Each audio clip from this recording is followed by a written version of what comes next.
Welcome, and thank you for attending the second event in the PLACEMAKERS series by CMLC. So before we begin, tonight's discussion is about how CMLC has planned for and developed public spaces within East Village as one of the key aspects in building community. Since 2007, we've been tirelessly focused on the development of infrastructure, from roads to sidewalks to underpasses and bridges, to literally connect East Village back to Calgary. But one of the most important investments that we've made in East Village has been into public spaces, and their role in bringing people together was identified in the very beginning of the East Village Master Plan. So, in fact, Riverwalk, which you'll hear more about tonight, was one of the first major infrastructure programs that CMLC embarked on. Fast forward to today, and East Village now boasts some of Calgary's most recognized public spaces, from Riverwalk to Fifth Street Square to the newly opened St. Patrick's Island. These spaces have really been a catalyst for redevelopment in East Village. Each year, more than 80,000 visitors make their way into East Village through events and programs to rediscover what's been happening in our community. And now some of the city's most recognized events and festivals are also being anchored within East Village. 2015 was a big year for our small community. After years of infrastructure improvements and construction, we celebrated a few major milestones. We welcomed the first new residents into East Village in over a decade into the condominium towers completed by Embassy Bosa and Framslacher, which equates to about 800 new residents now residing in East Village. Our first local developer, Knightsbridge Homes, launched the city's first car-free condominium project, which was over 75% sold out within 2 days. And St. Patrick's Island reopened after years of intensive restoration and rehabilitation, and the Simmons building was carefully restored and reopened in June of this year. So I'm sure many of you in this room have visited the Simmons or St. Patrick's Island since it opened this year and experienced what that transformation looks like firsthand. Tonight you'll hear from 4 of the key consultants who have helped or are in the process of helping CMLC realize the vision for public space development within the community. So without further delay, please join me in welcoming our first speaker, Ryan Mortson. Ryan is a Senior Associate Landscape Architect at Stantec Consulting with a Bachelor of Landscape Architecture from the University of Guelph. Ryan's experience in his 13-year career as a landscape architect showcases a wide range of projects throughout Alberta. He was an integral member of the consultant team in developing the Calgary Riverwalk Master Plan, which earned a National CSLA Award and National Urban Design Award in 2010. He's extremely involved in the design, public engagement, and project coordination of the master plan, and his project management and design role grew with Stantec when he was engaged to initiate the design, development, and construction implementation for the Bow Riverwalk, which recently won a 2015 CSLA National Award of Merit in Design. His in-depth of experience in trails and pathways, including the City of Lethbridge Pathways and Bikeways Master Plan, comprehensive trail development guidelines for Three Sisters Mountain Village and Canmore, and open space planning for several master plan communities in southern Alberta, just to name a few. He is currently involved in the public realm design for several transportation projects in Calgary, including the 17th Avenue Southeast Bus Rapid Transit and the 17th Avenue Southwest reconstruction. Please join me in welcoming Ryan.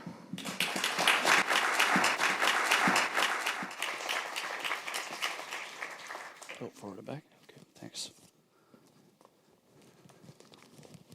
Is it on now? Oh, there we go. Not used to this thing.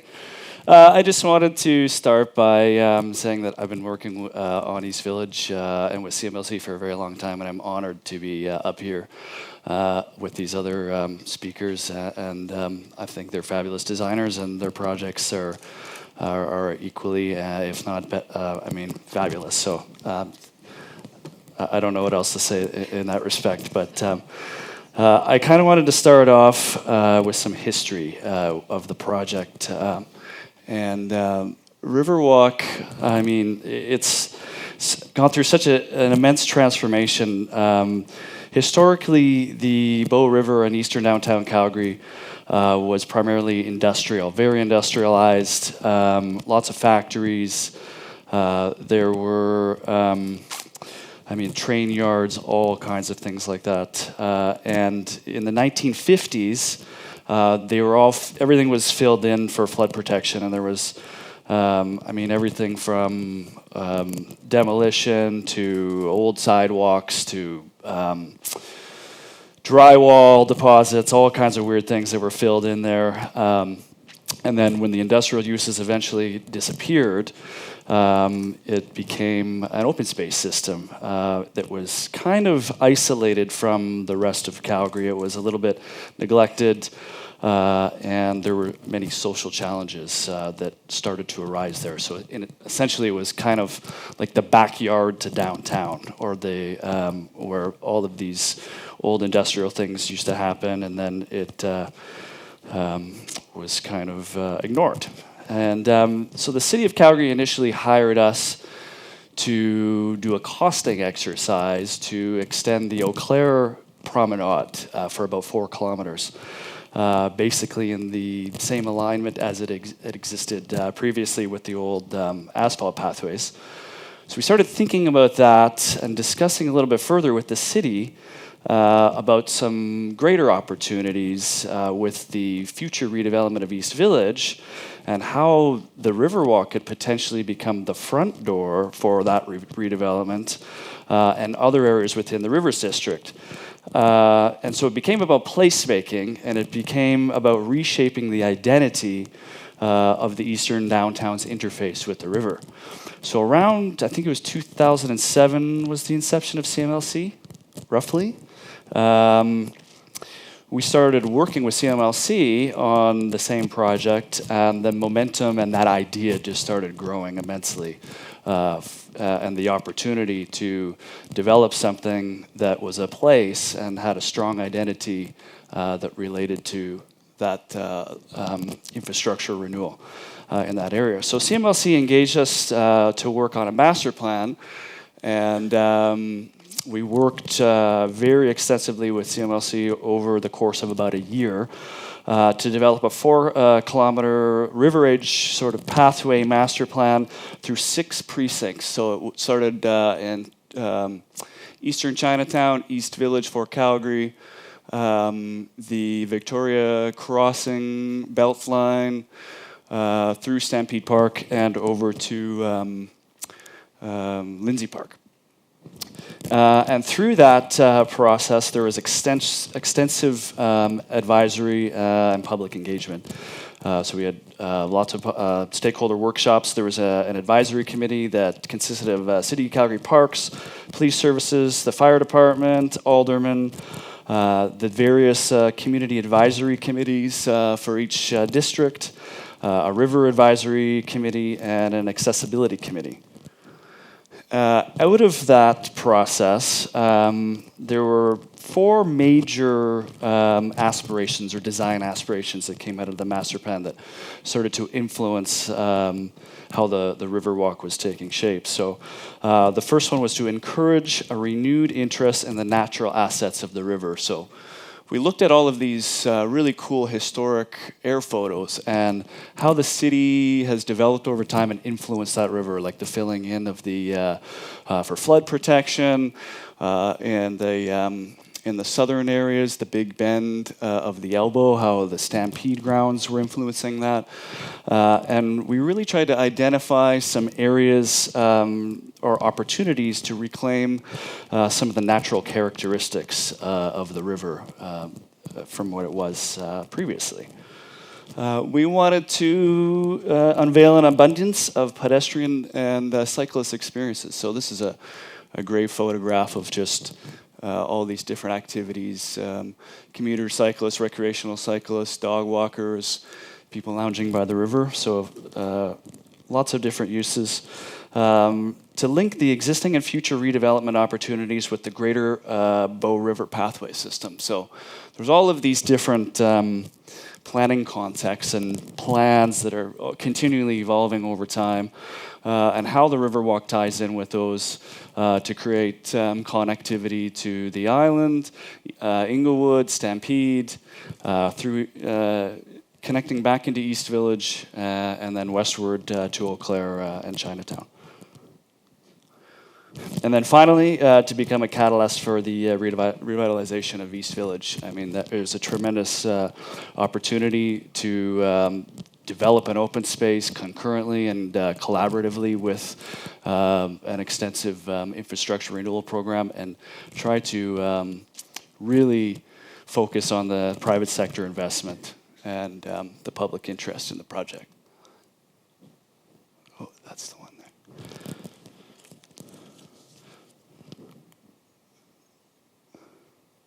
Uh-oh. We're missing one there. That's okay. Anyways, the Bow Riverwalk, which is supposed to be this slide, is the first three-phase implementation stage of that master plan. So the Bow Riverwalk consists of Eastern Chinatown, East Village, and Fort Calgary. And that's essentially what the guts of the presentation are going to be about. And the Bow Riverwalk is really, it's about the investment within East Village. I mean, this is a fabulous photograph. We've got, it's showing some of the old historic elements, like the old gate controls on the decks, and the Heritage Simmons building, along with some of that investment in the development that you see in the background with the crane. So it's this really interesting dichotomy of the old and the new, and just the tremendous investment going into the area. So along, as we move forward here, there's a tremendous opportunity to develop this portion of Riverwalk concurrently with the timing of infrastructure, as I said. Some of that infrastructure, along with the 4th Street Underpass, St. Patrick's Bridge, and the Elbow River Traverse. And I mean, there's rarely these opportunities to get some of these services strategically, like water, power, sanitary, storm, and strategically locate them to work within the open space. A lot of the time we're dealing with older infrastructure and trying to work around that, and insufficient servicing and things like that. So this was really kind of a unique experience. So on the south side of the Riverwalk, there's this really interesting urban interface. So there was the infrastructure upgrades with respect to Riverfront Avenue, all of the new streetscapes that were occurring there, and then a lot of these interfaces with future development opportunities, such as, I guess, a lot of the projects that you see under construction. This photograph's from 2010, so it was kind of interesting because there was also an immediate sort of need for some impact as well. So we had to balance that immediate impact with the future development opportunities there. Also working with some existing buildings, such as this existing infrastructure like the Simmons Heritage Building, some of the flyovers and things like that. On the river side of the promenade, there's an opportunity to clean up some of those old debris and things that were filled in there, and restore the river back to its natural environment, to enhance the habitat for fish, and to increase the bank stability. In this area, which is close to, I guess, just north of the Simmons building, we literally stripped the bank clean. And started completely fresh. So again, that's something that's quite rare, that you don't see happening in a lot of the, I guess, the riverfront projects within Calgary. So these are some other photos. We, planting back native species, some of the flood protection measures, retaining walls, and riprap, all integrated and interlaced with the plantings. We put some fish habitat in there. These large boulders actually were very effective. You could actually see fish hanging out in behind there, and people fly fishing and trying to catch them. Unfortunately, in 2013, these boulders ended up in Saskatchewan. So the river is completely changed. It's got a whole new type of habitat, in some other location. So these photos really, I guess, show the difference. previously we've got these old concrete sidewalks and things like that. And the after photograph shows a more sustainable, enhanced riverbank. We've got some access down to the river, which was really interesting because it is an intervention, but we worked extensively with river engineers and hydrological engineers to develop this design to avoid scouring, back eddies, all those kinds of things. All the materials are very dense and natural materials. We have not just floods in Calgary, but tremendous ice damage that can happen. And so if that does occur in this area, I mean, scraping and things like that on the natural materials only creates more character over time as opposed to damage.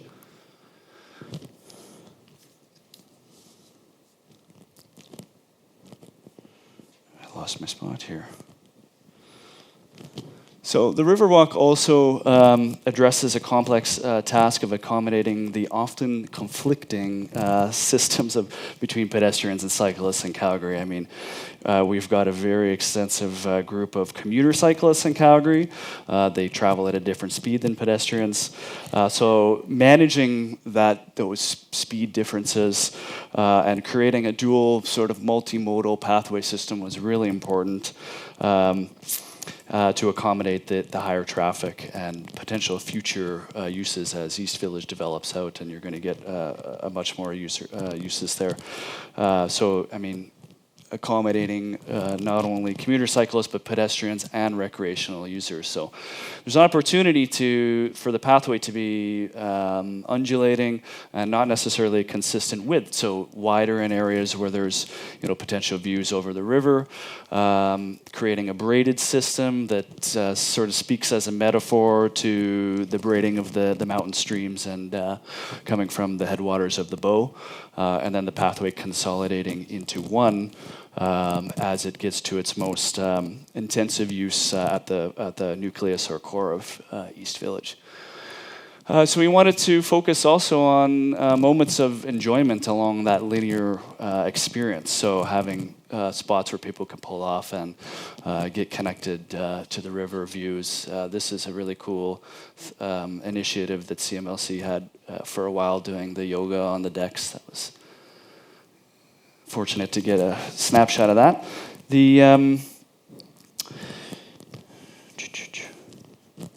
The opportunities for amenity seating and programming. I mean, the ability to have food carts, market stalls, programmed events, and activating these spaces. CMLC has done a fabulous job of keeping that space activated. There's year-round events happening, and you can see the food truck frenzy going on there. Really cool event. The materials are rich, so we've got lots of different thresholds and things where you've got street crossings to act as tactile or textural thresholds and bollards and things like that to give you visual cues as you're approaching an intersection. Different materials for the cyclists. The asphalt is a smooth, consistent material, and then also some. If you've been out there, you can see the refined kind of glass in the paving on the promenade. Lighting. So lighting not only provides safety, but it's also intimate and attractive with constantly changing color accents that are coordinated with the Langevin Bridge. So I don't know if you picked up on that when the Langevin Bridge, the colors on the bridge change. It can be programmed so that the LED colors in the lights can also change, and I think CMLC can control that with their iPhones or something, and it's super cool. And the lighting in the plaza also helps to create these outdoor rooms. In the different seasons, you get different experiences with the lighting, with the uplighting of the trees and whatnot. As the Riverwalk moves for Fort Calgary, it's a little bit, it takes a different form, I guess. There was an extensive interpretive program that was developed with CMLC and with Fort Calgary. It really does commemorate the Northwest Mounted Police. It's about the formations of the police, their uniforms, and the hardware on those uniforms, and commemorating that historical significance. It's also was an opportunity to for educational and interpretive opportunities for one of the most historically significant places in Calgary, at the confluence of the rivers, which is essentially the birthplace of Calgary. It's where Tent City occurred. There was a lot of historic resources found in that area from the native settlements and whatnot. So a little bit lighter touch on Fort Calgary, less extensive developments, more naturalized materials, softer materials to respond to those historically significant sites. Sorry, the Buffalo Plaza, it acts as a gateway, an opportunity to, previously it was quite contained and the views were limited, so we opened that space up, and they actually get a lot of people standing by the Buffalo and taking photographs and things like that. It's kind of cool. The Buffalo is at, I guess it's just off of 9th Avenue, right by the 9th Avenue Bridge, just east of 6th Street. So just before you enter into Inglewood. It would be on the south side of the road. North side of the road, sorry. So this project, it's a major addition to Calgary's urban waterfront. It's become a popular public attraction, and it's becoming a prototype for linear connectivity with the multimodal systems. I really wanted to show some before and after if people haven't had the opportunity to walk the route, what it looked like 7 or 8 years ago under the Langevin Bridge. I mean, it was a very scary place. It was dark. There were no sight lines in there. Police services really wanted us to open that space up, create views in there. So now you can see it's just very well lit, much more comfortable moving through there. Some of the old Outlook decks, I mean, these were kind of an eyesore, so opportunities, I mean, to use those to create views out over the river, and this one of Centre Street Bridge. For Calgary, it was essentially an asphalt pathway in a field, and now we've got this dual pathway system, a little bit more space so we could pull that commuter cyclist route off a little bit and create some separation there. So, I mean, in closing, it's become, we've got rave reviews from commuter cyclists. Its varied spaces have become rapidly activated, favored by local and community groups who have been seeking new and interesting venues to set up program activities. And CMLC asked us to describe how we would like Calgarians to describe Riverwalk now that it's completed. And for me, I think it's really about promoting active lifestyles. I mean, the health of the river, the health of the community, and the health of the individual, and getting people outside throughout those seasons. I think it's speaks for itself. And that's it.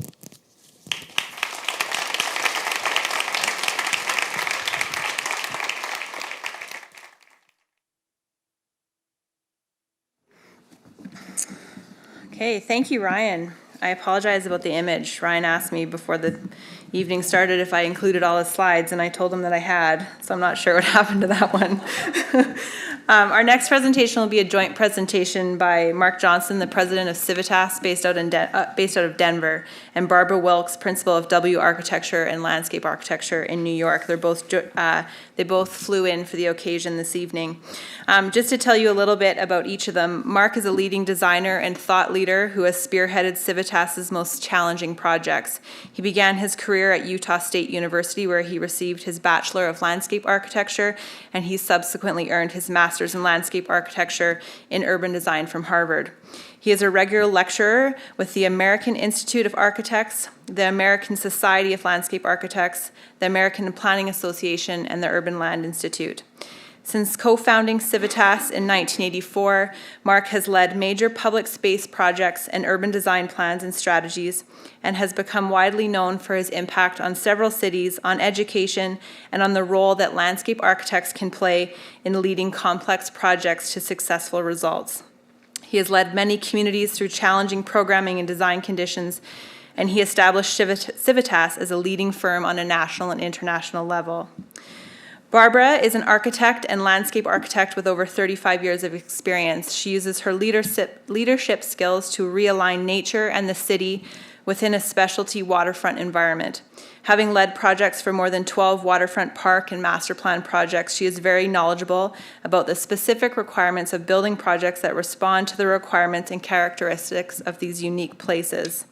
She has won many awards for her work, which have been published internationally. She is a distinguished fellow of both the American Society of Landscape Architects and the American Institute of Architects for her depth of experience in design excellence. Her designs range from urban spaces to infrastructure to architecture, and her goal is to use design to create access and a means of participation. Barbara has a Bachelor of Architecture from Cornell and a Master's of Landscape Architecture from the University of Pennsylvania. She founded W Architecture in 1999 to create a design-oriented, multidisciplinary practice focused on urban issues with a special expertise in urban design, public, and institutional projects. Together, Marc and Barbara were the team responsible for leading the revitalization of St. Patrick's Island, which was opened in the July 31st of this year, and was the recipient of the 2015 President's Award of Excellence for Design from ASLA in Colorado, as well as the design. They are also responsible for the design of one of East Village's smallest public spaces, 5th Street Square, which you'll hear about tonight as well. Please welcome Marc and Barbara.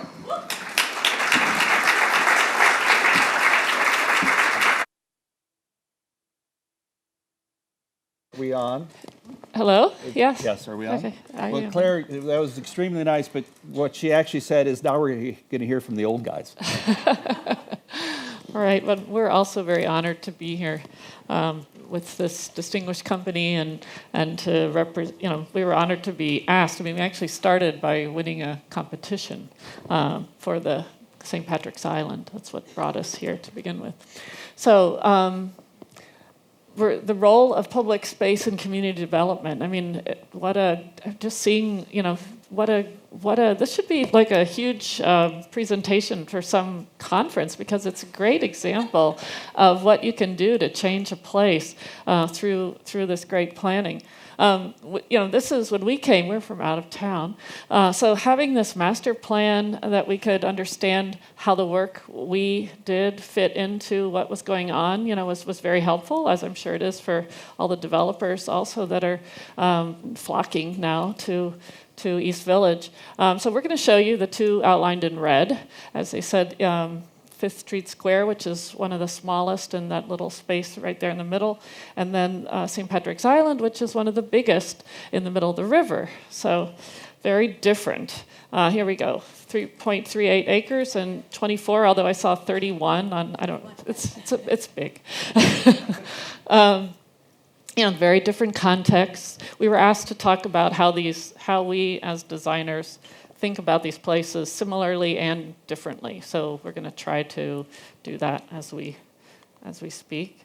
But both of them are basically in the same ecology, which, at the really huge scale is this amazing place, with the mountains and the plains, and it's one of the most beautiful places on the whole planet. And then at a smaller scale, or at a cities-wide scale, it's part of a major urban metropolis. But they're the same place. You're in both of those at the same time. And also at the same time, you're in a place that should be, anyway, very biodiverse. We tried to improve that quality in both of the places. And also culturally diverse. They used to be thought of as very separate things. 1600 in Manhattan. By the way, this is from Mannahatta. If you guys haven't read this book, it's really great, by Eric Sanderson, an ecologist. But I'm borrowing it because I think that shows the contrast, but now we try to think of them really as integrated, not as two separate entities.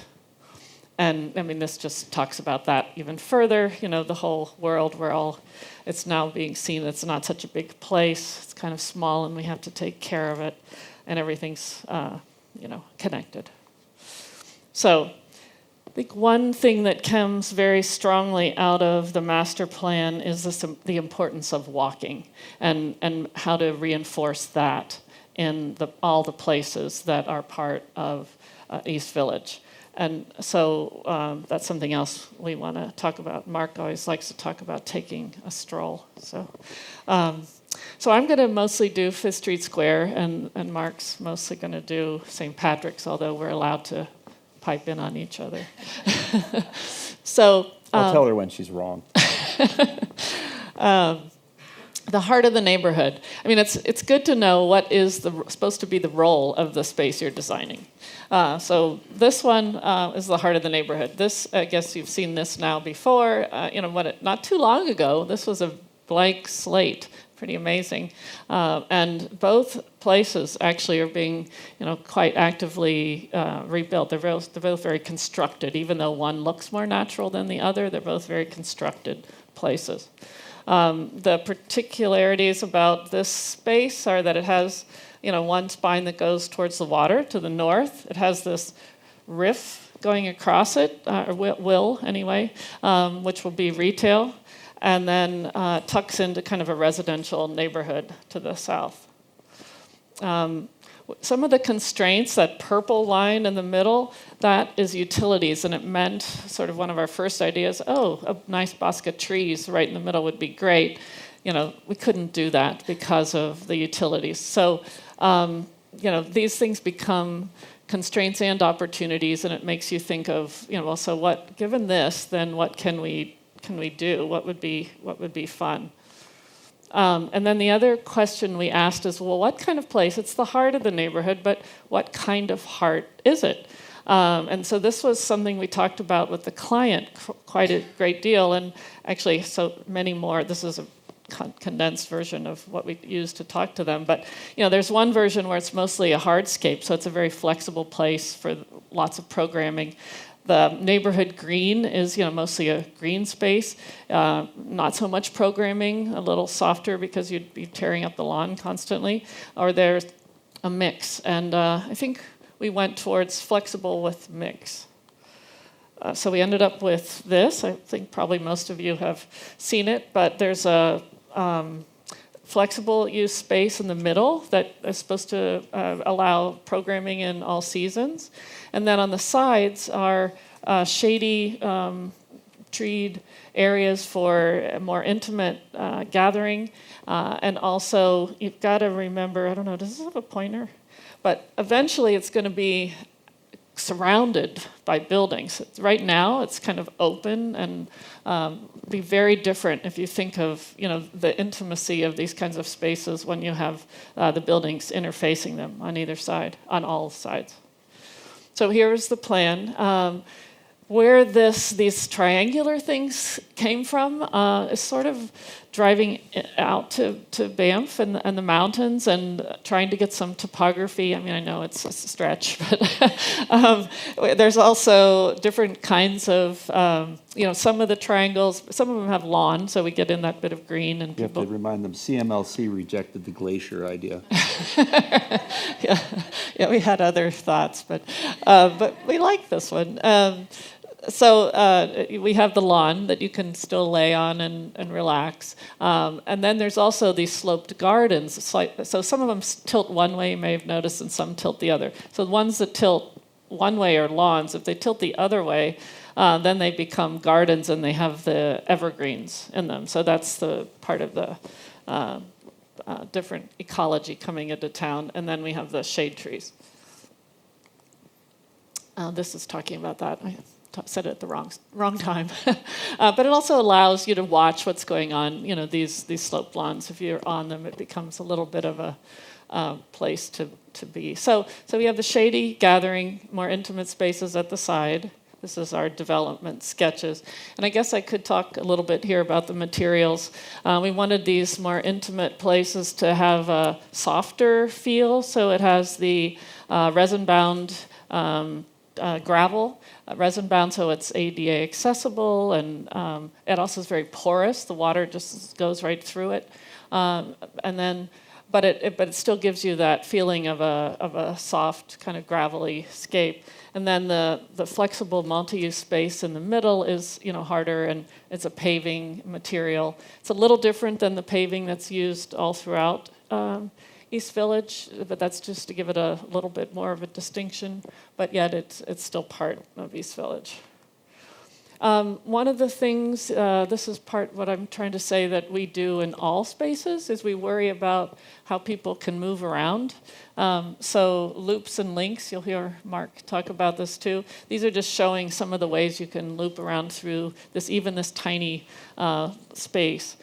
So you can make a big loop around where the buildings are. You can loop around the plants. You can, stroll different ways. That's sort of the same thing about the two different angles of thrust and the different kinds of plants. These were some of the views we made of what it would look like in different seasons, how you could use the middle to celebrate different kind of community festivities. Ice skating, perhaps even in the center there. And then in the summertime, just more general gathering or programs so here it is, early in the morning on a day that we just finished, so checking it out, how it's working, under CMLC's programming of events. All different kinds of things happen here. haven't seen this one, but I love that Pluto van. It's pretty cool. And then here you can see people using these sloped planters. Oh, and I didn't mention the Corten steel. We wanted to use that to also warm up the palette a bit, and it feels, like more natural material, even though it's very durable. Here you see the colors with the red chairs. And then the concrete is the other slope. So that's, again, part of that distinction between the two, where you see the evergreens in the background there. And just using it for simple gathering. Yeah, you can tell we have not gotten this professionally photographed yet. So this spring. Oh. Oops, something is wrong with this one too, but it's your fault. It's my fault. Thanks, Claire. Barbara and I have been friends for more than 20 years and have this funny odd couple kind of relationship. And she called me up and said, there's this great project in Calgary we should pursue together. And I said, well, that's a really dumb idea. I did. It's honest. And she talked me into it. And it was a really good idea. Because we're talking about making places and how we go about that, the two of us really feed off each other because we sort of have the same instincts, but we don't usually agree at the outset. Yeah. And that's really good, right? That's a really healthy kind of creative tension because design is an endeavor that requires multiple intelligences and a fluid kind of operation. And we rely on the collisions and the discoveries that come out of that. So design is an activity that constantly goes between pretending you're creating something and then evaluating what you just created, and it's back and forth and back and forth. We began with a really great plan that was done by CMLC with a lot of support from the community, a lot of consultation, a very thick book with lots and lots of words and numbers in it. And we took it to heart. One of the things we came across was this little thing, toes in the water, which we just decided, okay, we're going to find a way to get toes in the water here somewhere. And it also had these 4 principles that were given. So when we started, now remember, this was a design competition, so we got a brief, we had the plan, we had all this written information, but as we said when we came and presented, it's like this is one hand clapping, because we're just reading and then saying, okay, here's a cool design, but we haven't listened to you, we haven't actually talked to you, we don't know what you think about the design, so it's not a complete collaboration yet. And so we just had to take these things to heart. We got to the island. Oh, you'll love this. That is Occupy Calgary. And we were here on the day for the briefing, and Barbara and I are walking across the old bridge, and this guy's going, hey, man, join our movement, join our movement. And I came back and I said to Mike Brown, what are those people doing camping on the island? He said, oh, that's Occupy Calgary. I said, well, what are they doing over there? Aren't they supposed to be like at the bank? And he said, oh, Mayor Nenshi told them that they had to move, so they did. Now, to Americans, that's very Canadian. Oh, yeah, so we're sorry. Oh, we're so sorry. But one of the things that we observe here is how overly simplified this landscape is. It's some trees and a lawn. It's about that simple. At one time, this was a campground, and before that, it was something else. This was an ecological report that we received in our packet. The red striped area was the only thing identified as habitat that had much quality to it. The rest was pretty significantly degraded. We studied the aerial photos, and if you look in the upper left, right by that where that black square is, you'll see that there used to be there's this line, there's water going across the island and this line of trees. And if you look, even in the most recent photograph, you can see that line of trees. That told us that this was actually 3 islands. There's another line, it's a little hard, you can see it here, that goes like this. And, 1,000 years ago, this was 3 islands. 5,000 years ago, this was actually part of the flood. There was a flood terrace up against Bridgeland. It was not actually an island, and it probably was an ice jam at some point that caused the river to cut this out and turn it into an island. So we knew, and I happen to have worked on a lot of rivers with some really talented engineers and geomorphologists, and we knew at a glance that this was a highly modified island that was no longer functioning as an island, because an island is part of the river. It's not different from the river, it's part of the river, and they live together. And this island wasn't living with the river because it had been filled, stomped on, and armored off. So we thought, here's an opportunity. We worked very quickly. We did a bunch of sketches. We started realizing that this is a very important concept. We talked about loops and links. There's also another concept we call triangulation, which means that if I see you over there, I'm going to assume it might be okay to go over there. And if you see that person over there, you might feel the same. And seeing that kind of triangulation disperses people in space. And once you get people moving around the space, they're taking advantage of those loops and links, and you've started to naturally activate the place. So the idea that we should have places on the island where if you're in East Village, you can see people over there.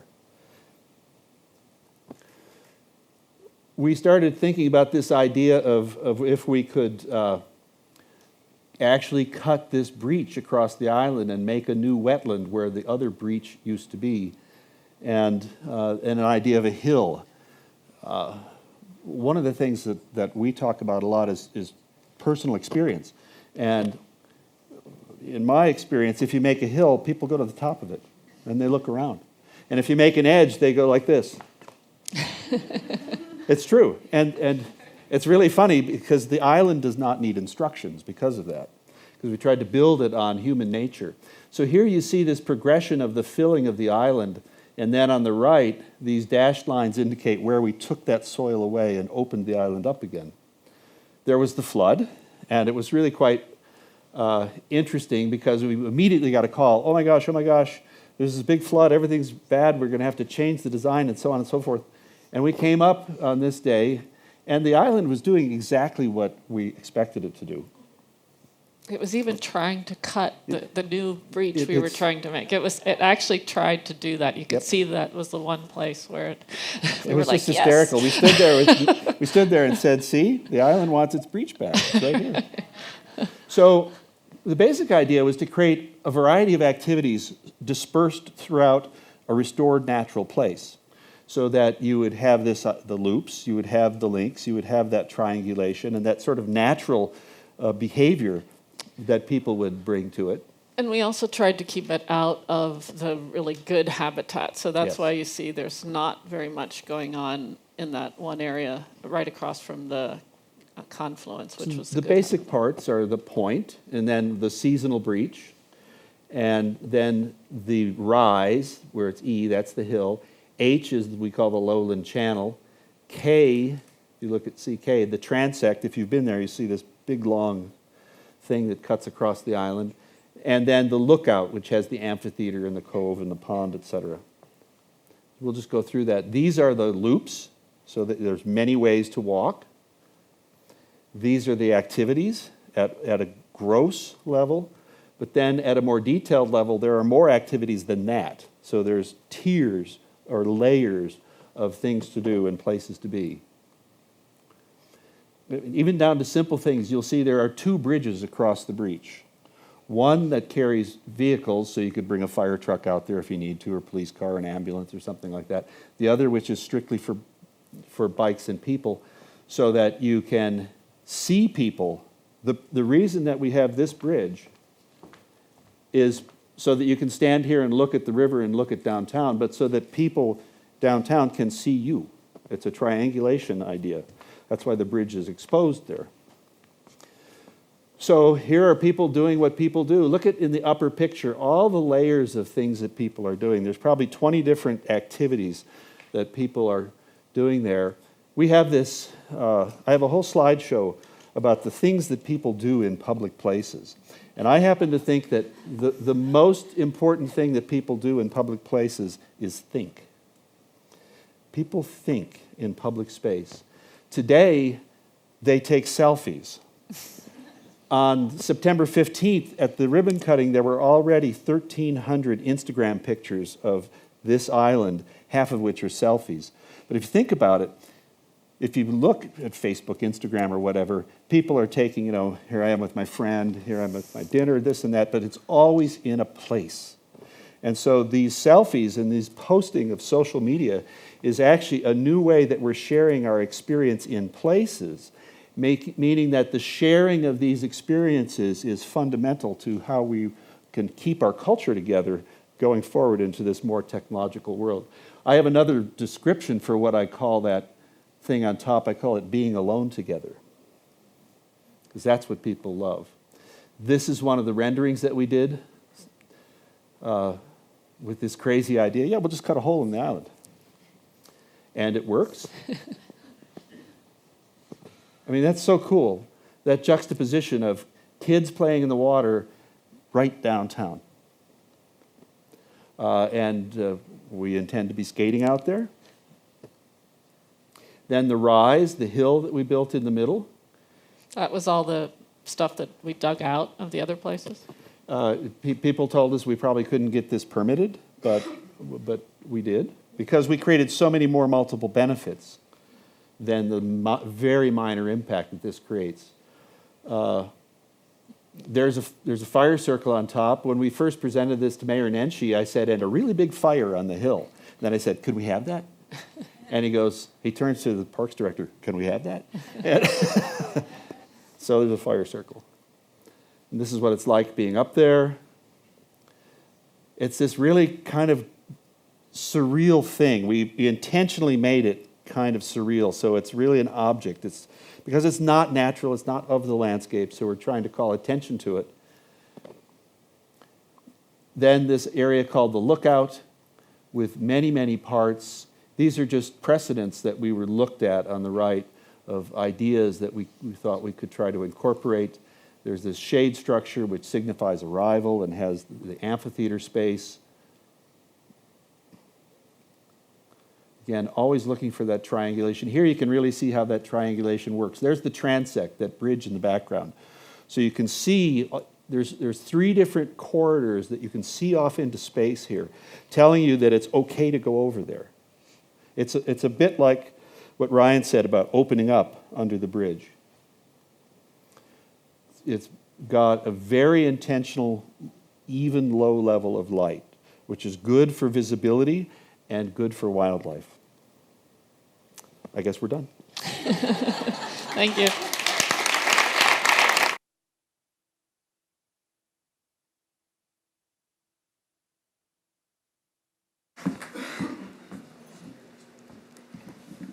All right, thank you, Marc and Barbara. I had occasion to spend some time with Marc and Barbara at the opening of the park in September. And Marc told me about a joke they had in their office when they were looking at the design for the park, that there was only 3 months a year where skating wasn't going to be an option on the park. So we take exception to it, but although we're doing pretty good this year. But since it's opened, we've seen just how true that channel is. We had those pictures were taken from the first weekend that it opened, and now we're getting lots of questions about skating as well. So we're certain that it'll be used to your vision. Our last presentation this evening will be from Marc Boutin. Marc studied environmental design, architecture, and architectural history at the University of Manitoba, University of Toronto, University of British Columbia, and the U of C. He complemented these studies with sculpture studios at the Ontario College of Art and Emily Carr College of Art and Design. During 1994 to 1996, he continued his studies and professional work in Barcelona, investigating issues related to public space. In 1997, he joined the Faculty of Environmental Design at the University of Calgary, teaching architecture and urban design studios, and was the director of the architecture program and associate dean from 2006 to 2010. His research and critical practice has focused on a density of meaning that can only be achieved through synthesis of art, architecture, urban design, landscape architecture, and exhibition design. In 2002, Marc was the recipient of the Prix de Rome, and in 2009 and 2012, he was awarded the Canada Council Prizes for the Architectural Roadshow and an exhibit on the sketches of Arthur Erickson. The work of his firm, the Marc Boutin Architectural Collaborative, has been recognized by national and international awards, competition wins, exhibitions, and publications, most recently in 2013, a CSLA National Honor for Poppy Plaza, and in 2014, the Canadian Architecture Award for the Edmonton Valley Zoo.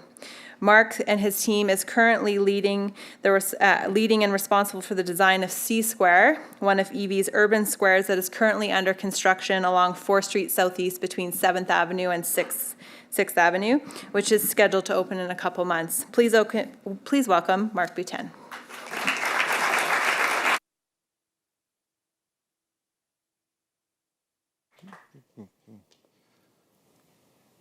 Okay, can you hear me? More well? Well, thank you very much for inviting me. It's an honor to be here and to be with my colleagues in shaping East Village. I also want to, boy, this is completely different. That's pretty interesting. But anyway, we'll see what else happens, but the text has totally changed. I want to acknowledge the people that we're working with on this project, which includes Scatliff Miller Murray, landscape architects, and Ariel Fiol architects from Barcelona. So that's the first surprise, and then note to self: I should downplay the CV, so manage expectations a little bit. So I'm here to speak a little bit briefly about C Square, which is located here. Just to give you a little bit of context, this is the Bow River at the north. C Square itself is an address along 4th Street Southeast and is bound by 6th Avenue in the north and 7th Avenue in the south. We're going to see the new library being built here, and currently being built here is the National Music Center. So really wonderful addresses next to our very humble piece of public realm. And maybe most interestingly, or for this lecture anyway, C square is most fully defined by the presence of the C train running through it and really defining up to a third or half of the area of its site. I want to talk a little bit, if we're going to talk about stuff, I want to talk a little bit about what it means to build East Village.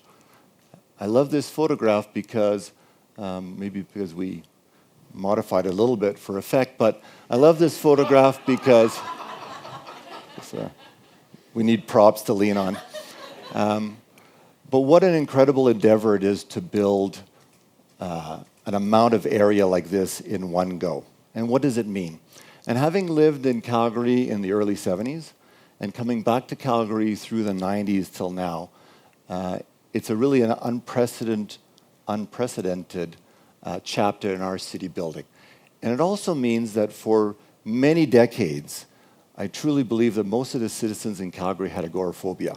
That is, we really resented spending money on public realm because we didn't understand the value of the public realm. And yet those same people would travel to Rome or London or Paris and talk about their experiences, which seemed to hinge on experiences of the street or the plaza or public realm in general. So there was a real huge question mark, and suddenly we're really attempting, oh shit, sorry about that, and then back.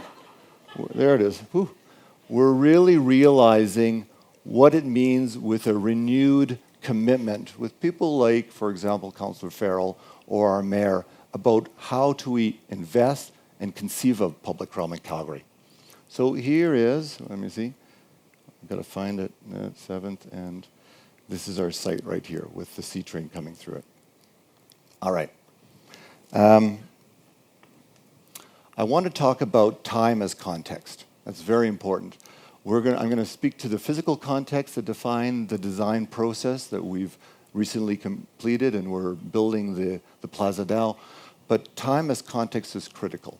So East Village is being built, and as some of the folks already said, we're designing for a context that is laid bare at the moment and empty in some ways. So how does public space contain enough, can frame the events of the city without having a lot around it? How does it become a destination that's self-contained? Well, at the same time, in 5 years' time, there's going to be 15,000 people living around it, and suddenly it becomes a space that is breathing space for this other space around it. So that was critical to us. The other thing that was critical is, given the importance of the C train within the space, we wanted to acknowledge that C Square had a responsibility both to the travelers, in some ways as a gateway of people leaving and coming to the city, but at the same time, how do we turn what is conceivably a detriment to the site into an amenity for the site? And the other battle zone for the public realm in Calgary, and being a Calgarian and a designer within Calgary, is how quickly our city is maturing. And part of that maturation process are business units of the city of Calgary, like transit, and how for so many decades they've been designing transit services and infrastructures around simply moving people back and forth. But suddenly, let me make sure I'm right here, as we can see the shifting city moving eastward through the development of East Village, we're actually talking about a shift in the way transit becomes situated within our daily lives. The challenge for C Square became, how do we take essentially a transit infrastructure and turn it into a infrastructure for social connection? All right, some conceptual touchstones that we looked at. If we agree that C Square is fundamentally conditioned by the C train as a network or as a field, C Square becomes consciously a moment of intensification of that field or that infrastructure. So the presence of the C train is so fulsome in that space, we can't get rid of it. We're not talking about strategies of camouflage or removal or razor. We're talking about strategies of augmentation and celebration.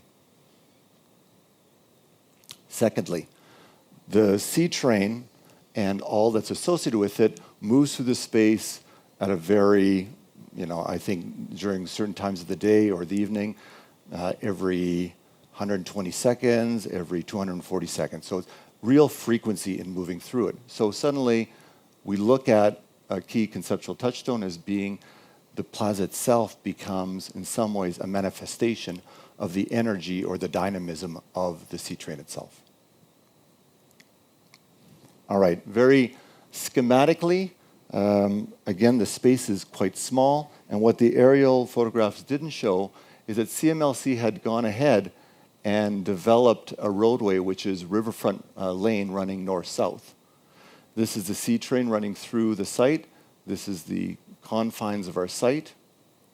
And so for us, we had to think about the sea train, obviously, and its associated right-of-way, which actually meant that it cut an even wider swath through the space. But we also looked at riverfront as being a very small road, as having a very small population of vehicles, and the potential to, in some ways, erase this boundary and think about the site more holistically as one space. And in thinking of conceiving a space as one, we knew we needed to differentiate and separate people from the dangers, certainly perceived and real dangers of the sea train. So how do you think of and conceive of a space as one and yet still separate public from the sea train? And we talked about a notion of topography. That is, subtle inflections of the ground that still allow visual connection, but start to define places and spaces for people within a larger visual domain. So these are the beginnings of that notion of a topographic edge that allows the separation of people, but the connection spatially of things. At the end, you'll see that depending on the specific orientation or size of that edge, we look for the definition, for example, of a performative space or a stage for events. We also talked about the need for what is, or defining the identity or legibility of this space. Part of this space, knowing that we live in a four-season city, a winter city, we needed to design the space for spring, summer, winter, and fall. We needed to have a marriage of both hard landscaping and soft landscaping, and because it's central to East Village, allowing for both an urbane side and a softer landscape side. So we have the topographic definitions of space, then we have a veil or a canopy that starts to augment the presence of the train within the space, and then we have a series of landscaped islands that allow for much greater amount of texture, spatial texture, and spaces of occupation, both soft and hard landscapes, while maintaining the connection to the future commercial edge. So by, in some ways, removing the ability of the street to be a mediator, we wanted to connect the public space as a whole and connect to the future potential commerce on the east side. So this is the landscape plan. We talked about a social spine that runs along the sea train that, again, allows for different forms of occupation along that particular spine. These are the canopies that, again, augment and are generated through the energy of the sea train movement itself.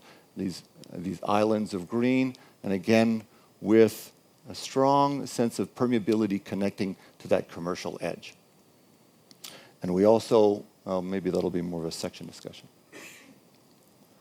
We knew, again, because of the presence of the sea train and the importance of C-square as an extension or an intensification of that infrastructure, that the C-square design would be an amenity for people within the train and people in the plaza looking towards the train. So here's a rendering that shows someone riding by in the C train. You can see the section here. This is their kind of visual connection. And the canopy and the array of veils within the canopy have a sense of movement within it as a kind of a piece of sculpture of light. And also it starts to animate the quality of that gateway coming into Calgary or leaving Calgary. Focusing on that notion of topography, we can see a sketch of the plan here and a series of sections taken through that plan. And what we see in terms of that notion of the topographic is the inclusion of the street within the overall reading of the space, and then these subtle shifts that occur that separate people from the train, but at the same time connect people through the train as a kind of a visual amenity. And then these subtle shifts in topography allow for different forms of occupation, both in terms of soft landscaping and harder edges as well. The northern tip culminating in the stage. This is a rendering that starts to put it all together. It's also a rendering that we can start to speak a little bit about material quality. The veil itself is made of aluminum, with perforated aluminum being the kind of main shape definer. The shape itself was generated by shifting subtly both the section of the poles and the depth of the veils themselves, and that shift starts to lead the eye along the movement through the train. And again, the veils themselves are structured in terms of height to connect to the train as a visual amenity. And obviously, moving here from Vancouver a long time ago, Vancouver has such a beautiful waterscape which connects to the light in Calgary. We really have an amazing lightscape. The sky changes all the time. We comment on the weather changing, which is a problem, but it really gives us an opportunity as designers to connect to that and start to animate the structures that we design. So the perforated aluminum plays with that shifting lightscape as well. There is artificial LED lighting that is connected with the movement of the train so that you get an animated light play as the train moves through. The other key materials is the topographic shifts are defined by wood. Wood, again, within a winter city allows for warm seating, is comfortable, and is a much more intimate material that we can connect to as human beings. And then there's a little bit of a sectional play with the veil itself on one side defining the edge of the train, and on the other side a softer bosque of trees defining the other side. It is currently under construction, as Claire said. So these are some of the material studies with the perforations, looking at the size and the displacement of the perforations to allow for artificial light and the kind of a moire pattern that it can occur during the daylight. And here's the study of wood, which is Balau, and looking at the different jointing to allow for the public seating to occur. Again, in an effort to capture qualities of light and to provide warmer places to sit and different types of places to sit. And this is a rendering looking northward with the train going by. There's planting along that edge to soften that edge. But again, this variety of spaces to be occupied along that edge, both from a soft landscaping perspective and a harder landscape perspective. Thank you very much.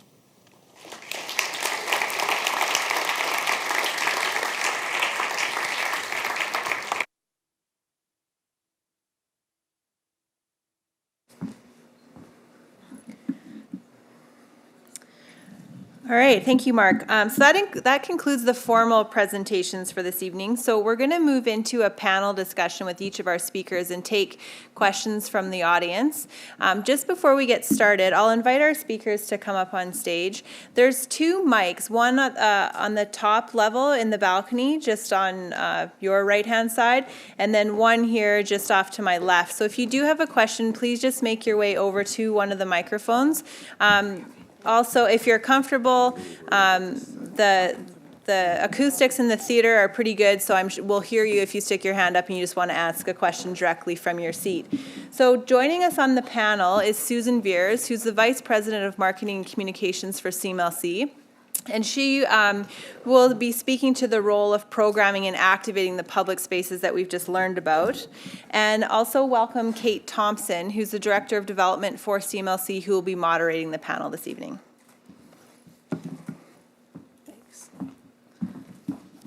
I'm always impressed by how much I learn when I hear everyone speak about their projects, because we have the privilege of working with everyone on this panel kind of in and out throughout the process, and you you start off with all of these conceptual ideas and all of this great discussion about takeoff points and where we're going, and then slowly morph into transit discussions and environmental discussions, and then, you know, road widths and everything else that's a little more pedantic. But then you emerge at the other end and you do get the final projects, which are fantastic. So it's always nice to go back to that starting point for myself, and I think our team too, to just hear all of the beginning thoughts that came from the project.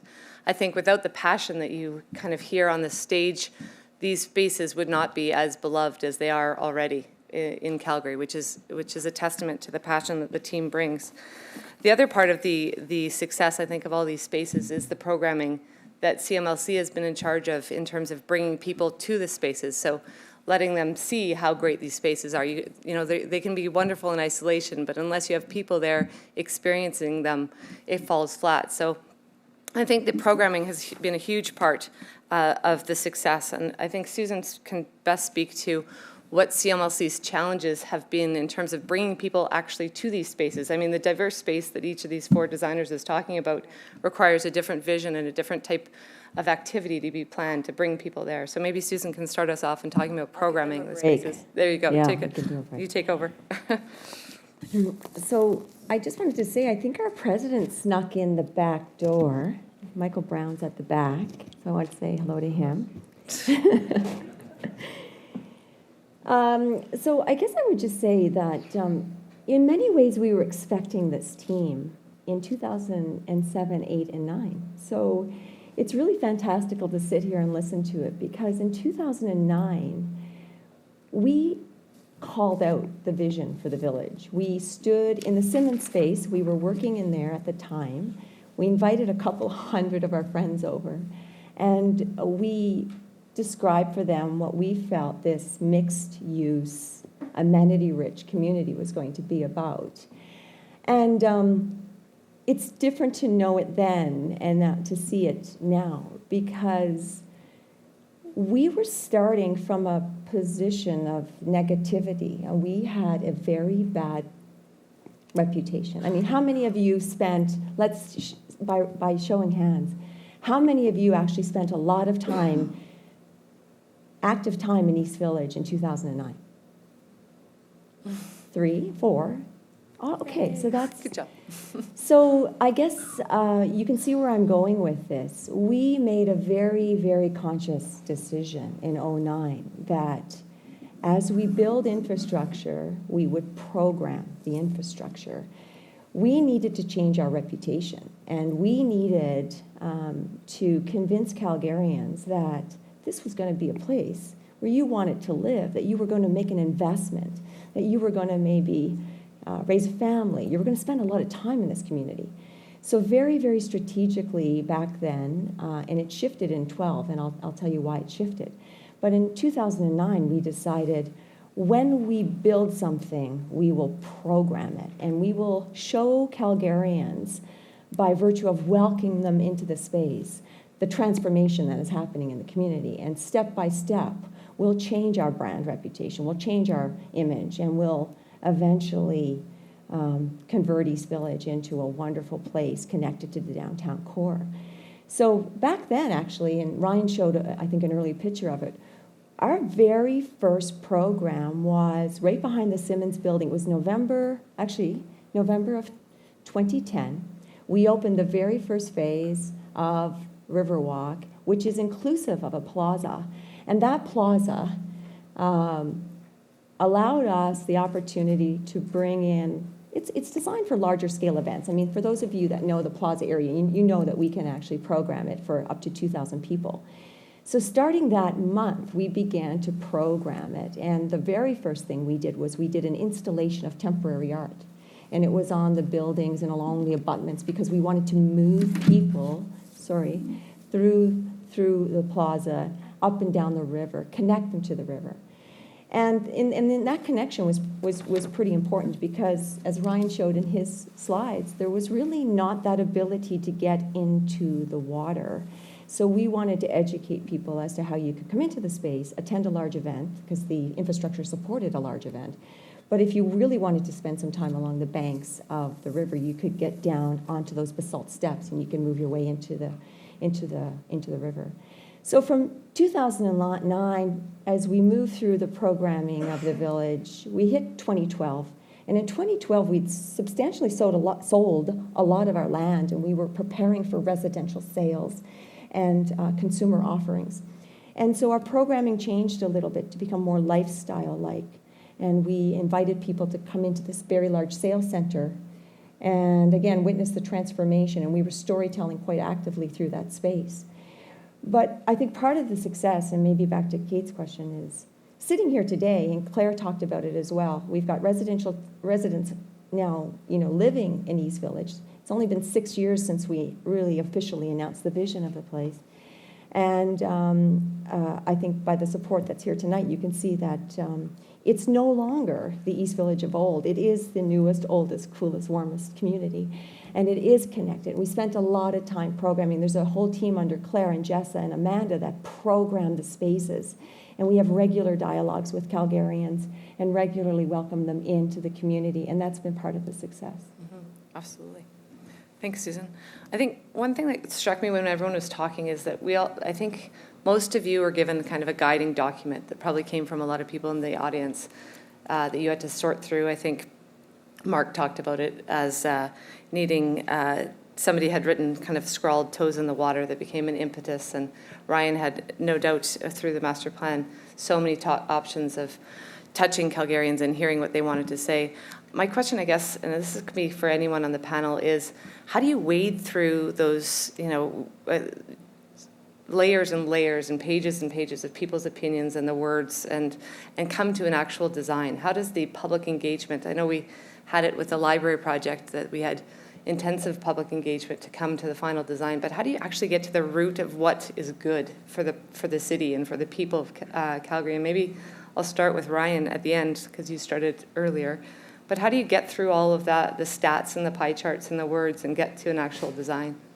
It's that's an interesting question. I wasn't expecting that one, but you tend to start to see trends or reoccurring themes in the ideas, and from those ideas, those reoccurring themes, we essentially generated principles or guiding visions. Right.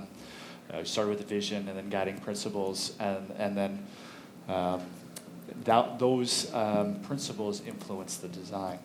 There's all kinds of things from very specific, like I want a lake here or whatnot, and then there's some very general ideas with respect to accessibility and connectivity and things like that. So, right. You must have to throw out some other ideas, though. You have to be a little bit, going through them and making sure that you're evaluating them correctly, because the fear is that you're designing by committee as well, right? That you get kind of a watered down design, but through it, I think through the engagement, it's a critical step. But to get to the final portion, it's... Yeah, absolutely. And as designers, you have to take some liberties there, right? It's you are always throwing your neck out on the line in a sense. You can only be guided by the public and the city and whatnot to a certain extent, and then you've got to draw it up at some point, test it, and try to recognize and respect a lot of those. Absolutely. A lot of that input. So it's a challenge, and it takes time. It's not something that you can just do overnight. It's you're working with advisory committees and stakeholders, and then they all have specific kind of input for their initiatives. And then you have the general public, which has a completely different perspective. It's really just trying the best you can to recognize all those entities. But absolutely. Do Barbara and Marc want to comment? I think there was some interesting moments I remember. The toes in the water was one from early on when we really weren't allowed to talk to people, and so we had the to one-hand clapping. Try to find. But that was an experience somebody wanted. It wasn't saying I want a beach. So what we look for is we try to get out of people that kind of thing, the experience that you want. Don't tell us what kind of place, because we'll figure that out. Yeah, that's your so realm. That's a different. But then there was also a moment after we were talking to people when we went to the board, and I guess it was after we did the competition, and we kind of had the general schematic plan, and we were making sure it was okay, and they said, well, it looks okay, but I don't see enough really going on in each place, like not enough variety, not enough kinds of seating, not enough. They were really challenging us, which I think was really important to really get into each one of those places in a lot more detail, and really bring them out, which I think hopefully we were able to do that. So it's really important to keep talking to people, not just at the beginning. Mm-hmm. Absolutely. Good answer. Okay, so Marc, it's your turn now. The other Marc's going to answer, so we'll let Marc Johnson go first. I think you have to remember, because we do so much consultation, that when people come to participate, they can really only talk about things they know or things they imagine. And oftentimes the things they know lead them to imagine something that's reactionary, because they didn't like this, so therefore they imagine that. Right. And that interplay of what they know and what they imagine is really powerful. But our job as designers, for all of us, is to enable the experiences that they're talking about. Because, I have this thing that, Mies van der always used to say, less is more. Well, maybe if you're editing a building. But in the design of public space, it's nonsense. More is more. More things that mean more to more people. Yeah. And so people come and you have all this stuff. We want this and this and this. We look through it and say, what are they saying they want to experience? What do they want this place to mean to them? So then we have to figure out how to design it so they'll show up and it will mean something to them, and it will mean, this to you and this to you and this to you, and the overlap is where the community is created. Absolutely. Well, Okay, I think can I have Marc Boutin can now take speak. it, less is more? I actually think that, if we actually think about the construction of Calgary, so I'm just going to focus on Calgary. There was a shift, this is actually North America-wide, there was a shift from moving from, if you thought of companies that were headed by a single person who could make decisions and take risks, and that's how amazing office buildings were created in the 50s and 60s. And then there was the creation of a corporation, that suddenly you had shareholders, and suddenly decision-making was, in some ways, dissipated across many people, and suddenly you did get designed by committee. I actually think that CMLC and even municipal governments are in a better position now to take more risks. And I do believe that, probably everybody in the crowd here and us up here, once we get into the stakeholder engagement, we all put on managerial hats. What should it be? Well, it should be these things and these things and these things. And I do believe that at a certain point, the design team has to say, how do we actually inspire people? Like, we know we have to address all these issues or concerns or objectives, but to inspire somebody is transcending needs.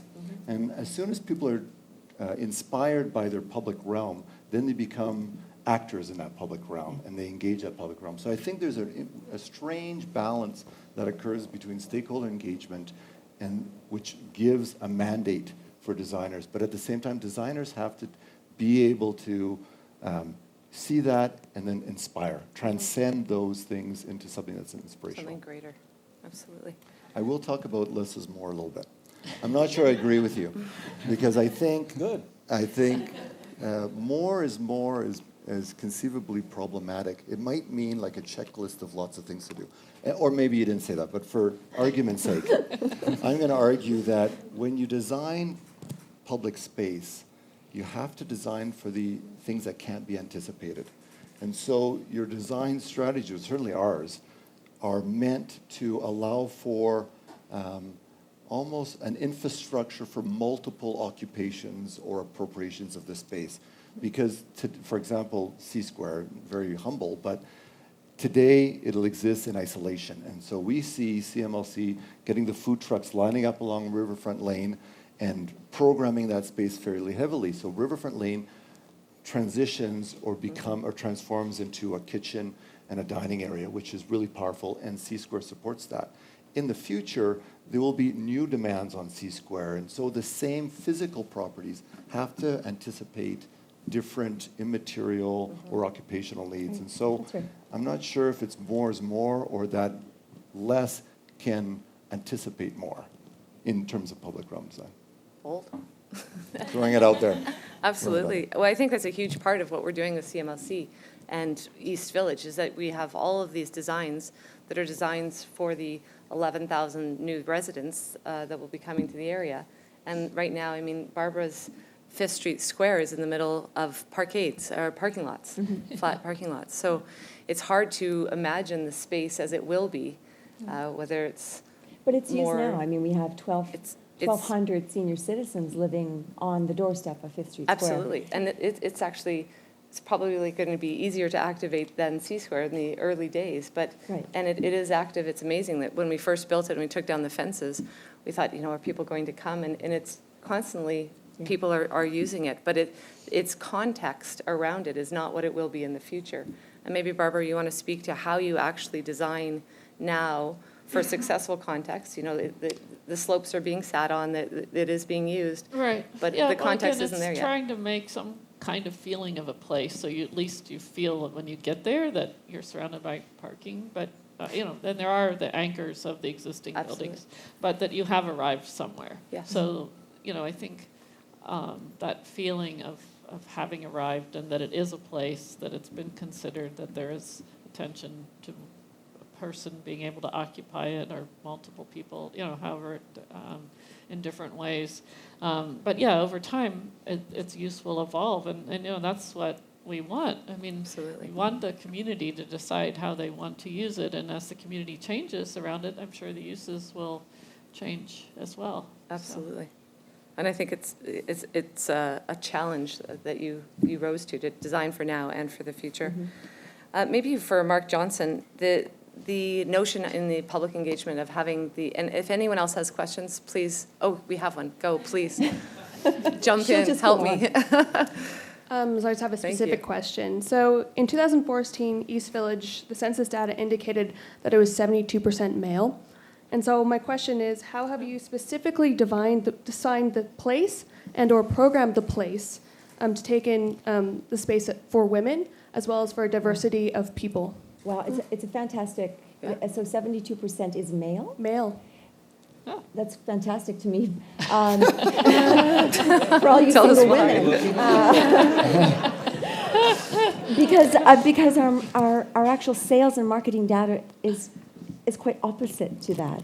In fact, we believed that in the early days of selling East Village, so I'll break away from design for a moment, we thought that that young men would be the early adopters who would want to be in the community as it was transitioning, and that would be a really important target for us. But then we learned through actual acquisitions of condominiums that it was actually more female skewed. In fact, it was about 60% female and 40% male. And it was actually because of that data that we started to program yoga and things like that, which you probably, I see you're familiar with. So I'm not quite sure of the number, but I would suggest that's a little too skewed. Certainly we've seen a great mix, and I would say it's more female focused, and certainly in the sales and event programming perspective. Yeah. I like the women's plaza. I love the women's. Yes. The wheel of women. Yeah. The wheel of women. If I could add to that, St. Patrick's Island is all about kids. Yeah, that's a And good it's all point. about kids. Was that a specific decision to Yes. make it about kids? Absolutely. And was Well, it for creating Family, more I would gender? say family. not Family, just but the kids. way to get the family there is to make it attractive to the kids. The kids, and it worked. I mean, this summer, as All you need Claire is was a talking playground and lots of bathrooms. about. Yep. Yeah. And Question. do you have a question? Jerry, go ahead. Oh, great point. Thank you. That's a good point. There That you may be go. the case, yeah. Thanks, Jerry. Go ahead. Do you want to? Oh, Oh. I don't know if it, Jerry, Really loud, Oh. I'm sure any microphone will pick me up quite clearly. thank you all. This was a very inspiring series of talks. What was so exciting is each one of you, each one of the groups, has a slightly different approach to the design of your projects. In a fascinating way. It'd be a great class for university class to sit in on, hear about the different programs. But each one of you obviously brings to this, through the process, the design process, your past observations, those things you've learned as well as those things you've learned just through time and seeing things that have been successful or not successful. Could you please tell us in each one of your cases, which one, well, not Marc yet, but soon, in East Village context, or maybe in the past context, where you've been surprised, where you thought, this is what I'm hoping will be achieved through something like triangulation or not, where you got, this works, I'm so glad to see this, this is really making me feel like I hit the target, or, because it's all been so positive. Yes, exactly. And I'd love to also hear where you went, wow, I really thought this was going to be great, but damn it didn't friggin' not work. Perfect. I want to hear that too. Do you want me to start from this thing? To me, Riverwalk is, it's a lot about movement. I mean, it's the movement of the river from the mountains into Calgary. It's the movement of pedestrians and cyclists moving linearly along the pathway. It's about connecting people from those streets in East Village and Chinatown and connecting into it. And I think one of the biggest successes of Calgary is it moves a lot of people, and it moves them in a really interesting way. There's a lot of different sensory, a lot of different moments that it creates along that linear system, and I think it's safe for those different speeds, and I think that was a big win. We spent a lot of time focusing on that, and I think it's well used in that respect. So I think that You had nothing negative from Riverwalk? Nothing No? negative? There you go.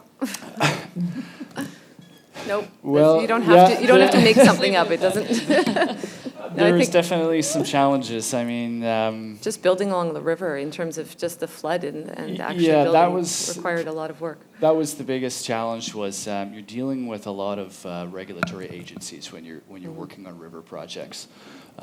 There's a long approval processes to do anything to touch the river, and you have a lot of contradictory opinions and thoughts on that. Just the notion of getting down to the river, adding those steps, that's like a year process, even at best, with a solid design where you're actually doing good and, trying to armor that bank and protect it from flooding, but also interlace that with the native species and whatnot. And we had, just like everyone else I can imagine on this panel, had equal experiences. The hill in the middle of the island, I'm sure that was a absolute nightmare, but you just have to persevere and get through it. So That's great. Thanks, Ryan. Marc, did you want to talk about any aha moments on the island or? Well, things? About 20 years ago, I decided that we and our firm were exercising too much authorship over design, in the sense that it was too much about us, and that the voice should shift from the designer to the user. So I got very interested in how people behave in space, and studied that, just through observation and seeing how our projects performed, et cetera. And learned a heck a lot about it. So one of the things I like to say about St. Patrick's Island, if you think about the hill or the playground or the beach, they don't need instructions. Right? People show up and they're crawling all over it, doing exactly what we expected.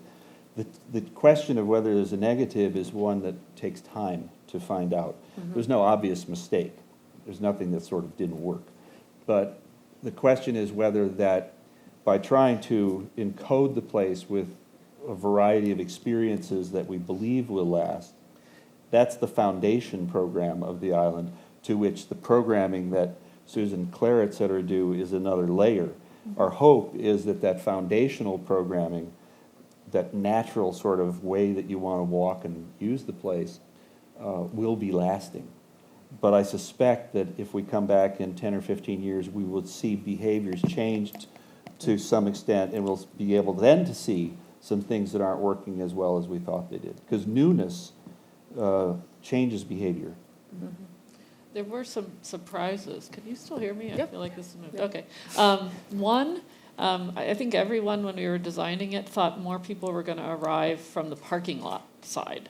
And we're pleasantly, surprised that so many people are arriving walking from the bridge. So that's not what we expected when we were designing really it. good So, but that's not a bad thing. It's just something different. I'm pleasantly surprised, or happy, maybe not surprised, but that the wood looks so good, the reused wood on the building, because that was Yes. kind of a risk. That was and I was a nerve-wracking. big advocate of that, and I'm personally pleased. At least I hope you all like it. What else was? I think I was also really happy with the transect. That it worked as well as it did. The sort of single line through the landscape. So you have some of these ideas, but you don't. Of course, I'm happy with the breach. But mostly I'm happy. But I think Marc's absolutely right.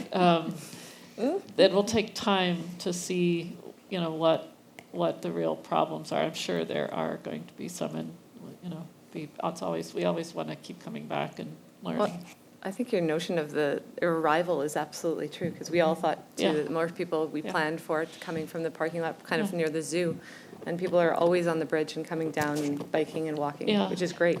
Yeah, but it changes, that whole relationship of, well, we also thought maybe there will be, the zoo will do more programming and stuff around it, so. Absolutely. And Marc, we'll have another panel to talk about all the things that you learned. It's just going to be all successes for sure. We'll build off of then. Again, I can't see up there, but so, we talked also about public space, and one thing that is interesting for all of us is that by virtue of its name, public space is for the public, it's for everyone, and it's very kind of open for all uses, all ages, all demographics. And I wondered, specifically to East Village and the projects that you've been doing there, what have you done in terms of the materiality or the design that's that addresses the fact that all of these public spaces, we've talked a little about gender and age, but for how are these spaces going to be used by everyone, and how have you made that possible through your designs and the layouts you've done, or the materials or the lighting, or any sort of gestures you've made that will not only be for everyone, but for a long time? I think that's been a big part of our design consideration for CMLC, is that though we're building it within a condensed 20-year period, it is for a very long time. It's for Calgary for the long term. So maybe if, Marc, Boutin wanted to start with that. I'm just going to go by last names now. Well, we just had that event in September for our new students coming into the university, and you attended that, Kate, and you spoke to it, and you spoke to the vision behind East Village. And then walking through East Village with the students, it's remarkable, because it's staggering to imagine that you're creating this new community at once, and you're looking at all the buildings and they all have the same quality and glean. And I think that's going to be a really interesting litmus test. Looking at master plans, the evolution of master plans, I think East Village is hinging their successes based on density and intensity, intensity of commercial, institutional, residential uses, so that as you walk down that street, there's a high degree of animation, the street works on a pedestrian level. But to conceive all that at one go is intimidating, I think. And so I think it's going to be wonderful to come back in 15, 20, 50 years and see the evolution. I think as it relates to public realm, I think when you design an object like a watch, you can design it for a very single use and for a single person. So the design universe is very small. When you design for the public realm, we talked about designing to anticipate that which can't be anticipated. I think the material palette should attempt to be inspiring on the one hand, but relatively timeless on the other hand, because there's less shifts that are going to occur programmatically, and it has to sustain itself over longer periods of time. And so that timelessness around materials, I think, is really important. So reflecting on C-Square, we attempted to find materials that either connected to the sky and shift so that things shifted, so that animation continued depending on when you were and where you were, and that it's always changing, i.e. the veil. And in terms of that which you touched, we used wood because just to kind of frame comfort. And so that was how we attempted to at least, allow this piece of public realm to grow and evolve gracefully through time.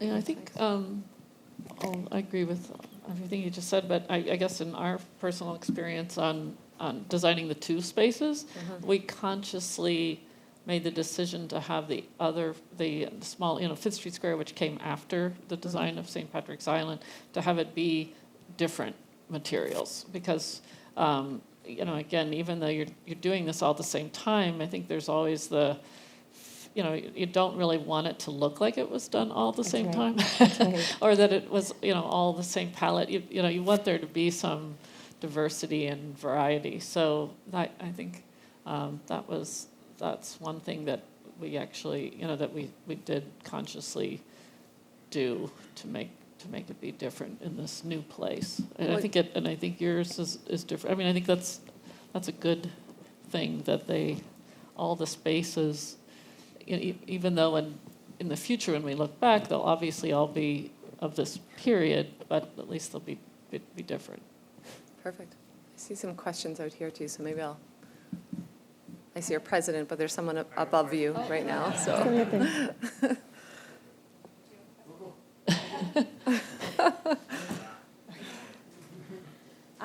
Hello.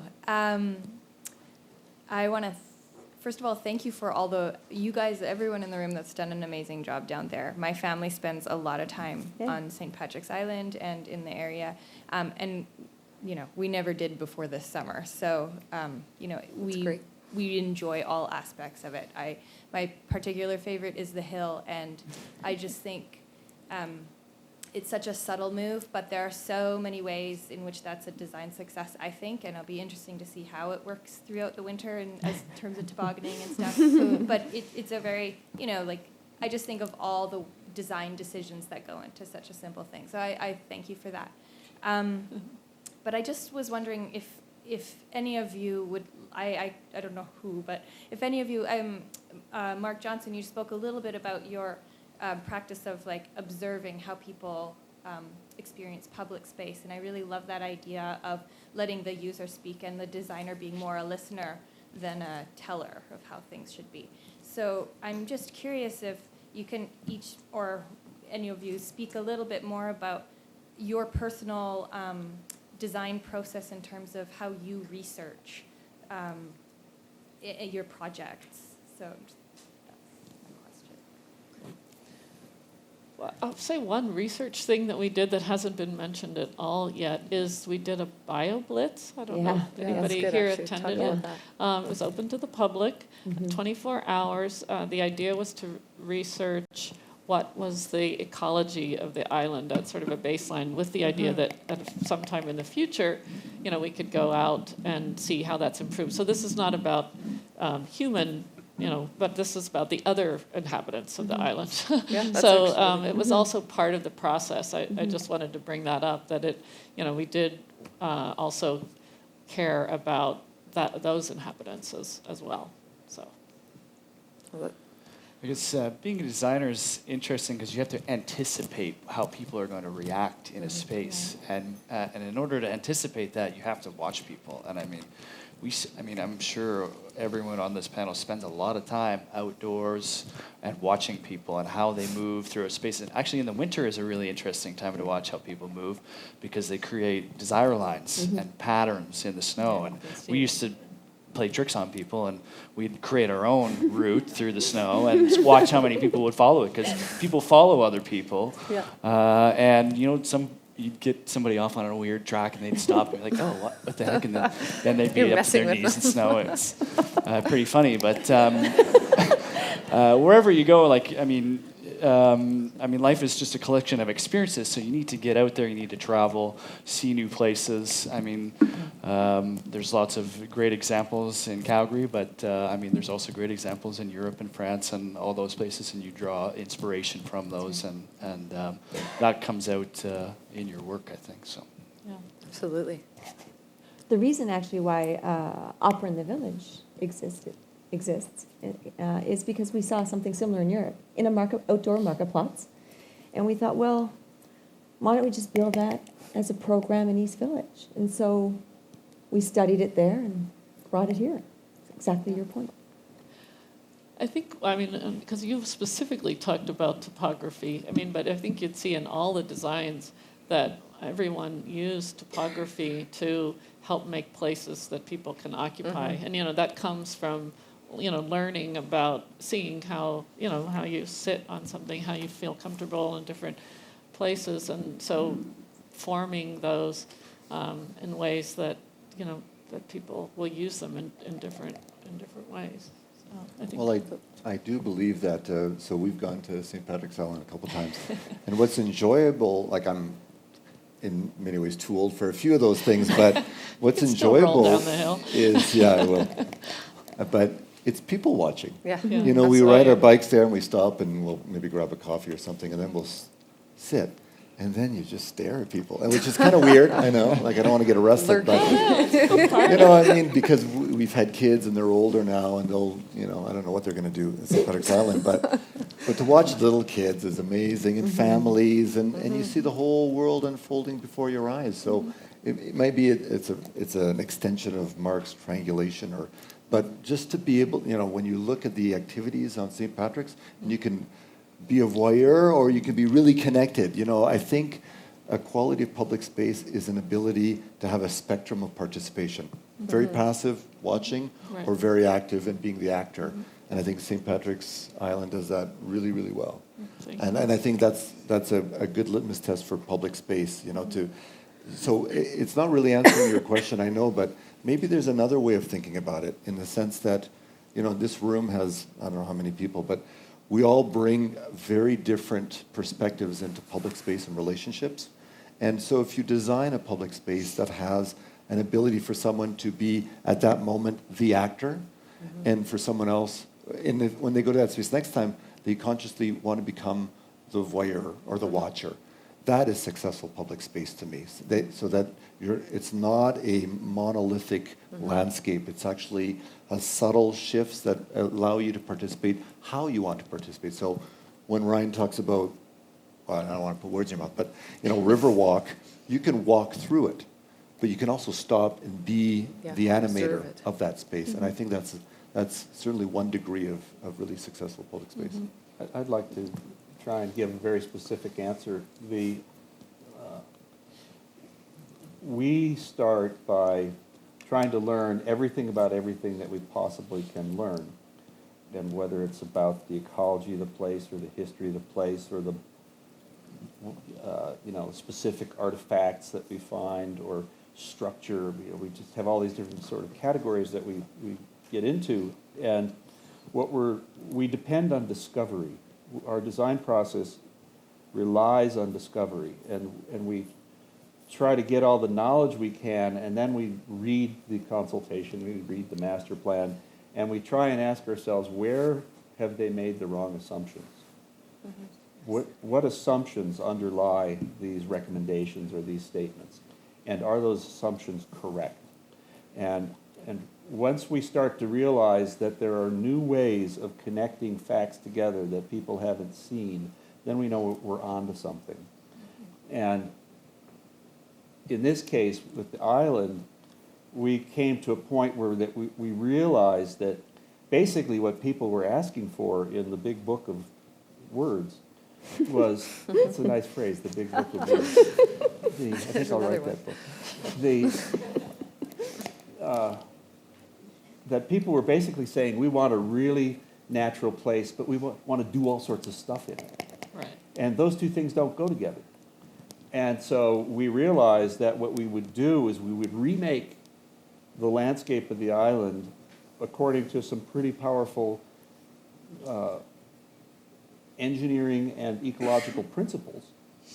But then we would invite you in once it grows in, you'll feel like you're inserted into that place. So that each of the things to do is an insertion into a landscape that's ultimately a created landscape. But people won't think of it that way. Well, and we also actually hope that over time, it will flood and things like that will happen, and it will get, the natural parts that we left will actually become more natural. Yeah, more and more. Great answers. Mike, did you want to ask a question?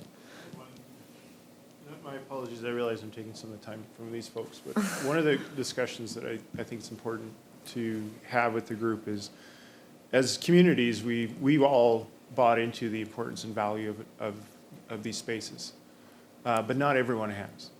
And as communities, we have choices to make. So why would you, just in a few lines left, why would you say to folks like ourselves or others, it's important to invest in these public spaces, as opposed to invest in this or invest in that. Mm-hmm. We've bought into it, obviously. Mm-hmm. I think you've bought into it, all of you have. But we also have the opportunity to go away and convince others. So, right. Yeah, we've drank the Kool-Aid, but what do you say to people who haven't? Those investments, Mike, signify your good intentions. They signal to the world that your intentions are good and that you intend to enable and support community with those investments. And the fact that people are showing up and these projects are successful and things are selling, et cetera, is the response that you get. That's your reward for that investment. Anyone else want to? Well, I'm gonna add to that. I'm agreeing, and we've gone through a bunch of elections lately, so it's kind of fun to talk about this way. But the elections are over, so I do believe the mark of a great society is its civil society and how it embraces everybody and its inclusivity.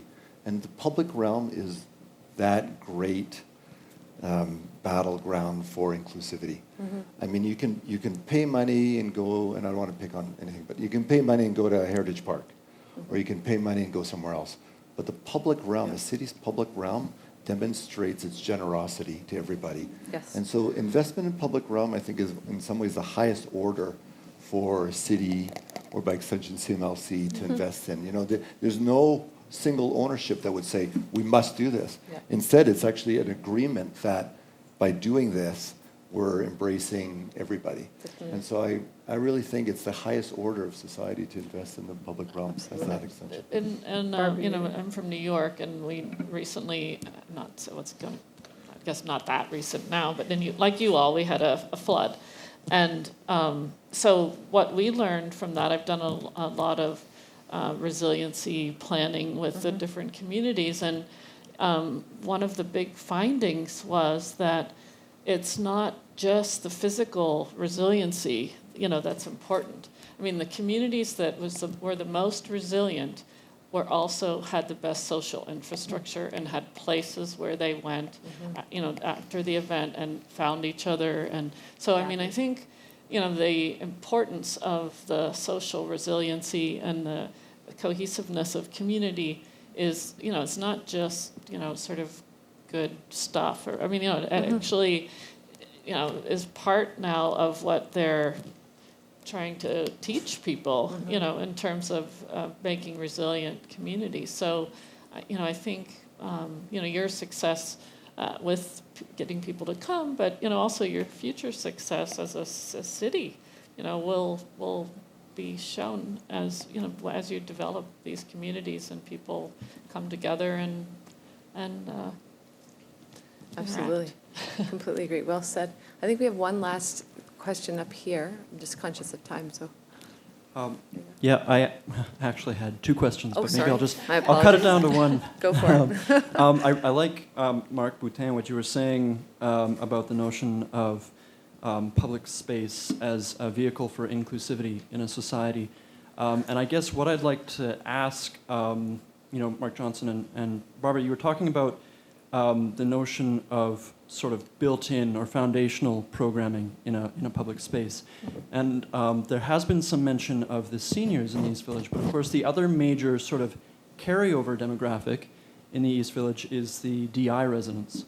And so I'm curious if any of you can speak to ways in which, with your intended programming or your anticipated use in these spaces, you accounted for homeless people or that demographic in the community. Well, maybe I'll start. Really the relationship between, I guess, CMLC and the social agencies of East Village, it really predates even the master plan. As we were working through the vision of the community, those voices were incorporated into the vision. And in 07 and 08, there was a lot of angst, particularly from the seniors who, for many, many years, lived isolated, quite frankly, that a